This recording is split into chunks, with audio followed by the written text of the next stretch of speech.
সপ্তম hepatitis foundation of ত্রিপুরার liver কন ও পঞ্চমতম পদ্মা গঙ্গা গোমতী ইন্টারন্যাশনাল লিভার সম্মেলন একই সাথে অনুষ্ঠিত হতে যাচ্ছে আগামী 7 থেকে 9 জুন 3 দিন আগরতলা হাপানিয়া স্থিত ইন্টারন্যাশনাল কনফারেন্স হলে যার শুভ সূচনা হবে শুক্রবারই 7 জুন মন্ত্রী সুশান্ত চৌধুরীর হাত ধরে। এছাড়াও স্বাস্থ্য দপ্তরের সচিব কিরণ গিত্তে সহ অন্যান্যরা উপস্থিত থাকবেন। ভারতবর্ষের বিভিন্ন জায়গা থেকে এই কনফারেন্সে ডাক্তাররা যোগদান করবেন। পাশাপাশি পার্শ্ববর্তী দেশ নেপাল ও বাংলাদেশ থেকেও ডাক্তাররা আসবে এই ইন্টারন্যাশনাল কনফারেন্সে।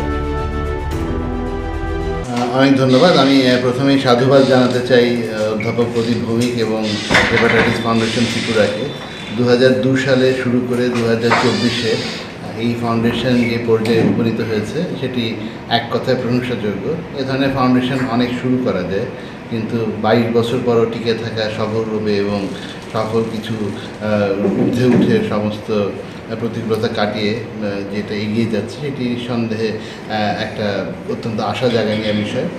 আমি 2012 সাল থেকে এই সংগঠনের সাথে সম্পৃক্ত। আমি হেপাটাইটিস ফাউন্ডেশন অফ ত্রিপুরার বেড়ে ওঠার চাক্ষুষ সাক্ষী। আমি জানি যে সারা বিশ্ব এই ফাউন্ডেশন কীভাবে মূল্যায়ন করে।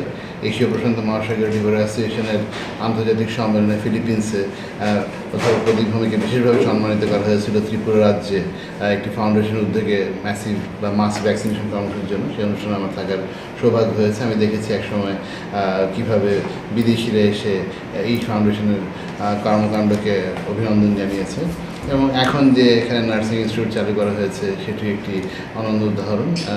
অধ্যাপক প্রদীপ ভৌমিক একজন অত্যন্ত দূরদর্শী মানুষ। তিনি একটু আগে বলছিলেন কমিউনিটি হেপাটোলজির কথা। এভাবে চিন্তা করাও কিন্তু একজন বিশেষজ্ঞের পক্ষে অত্যন্ত দুরূহ। যখন আমরা আরও কঠিন, আরও জটিল, আরও ইনডেপথ জায়গায় যাওয়ার চেষ্টা করছি, সেখানে লিভার ট্রান্সপ্লান্টেশনের প্রেক্ষাপটে দাঁড়িয়ে তিনি বলছেন যে আমাদেরকে রোগ ঠেকাতে হবে।